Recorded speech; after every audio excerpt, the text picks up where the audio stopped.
एक दलिंदर तर दुसरा बिलंदर.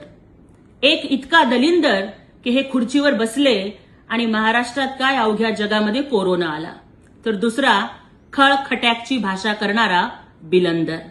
कंटाळवाणी भाषणं आणि केविलवाणी धडपड एवढंच या सभेचं वर्णन करता येईल. म्हणतात ना की दिवा विस्तानं भडकतो, अगदी त्याच पद्धतीनं या भावांची शेवटची फडफड आणि धडपड काल अवघ्या महाराष्ट्रानं बघितली.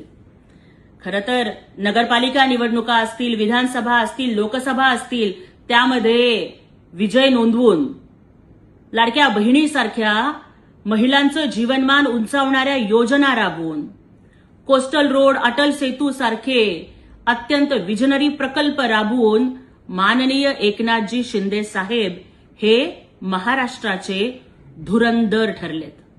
पण हे दोन्ही भाऊ मात्र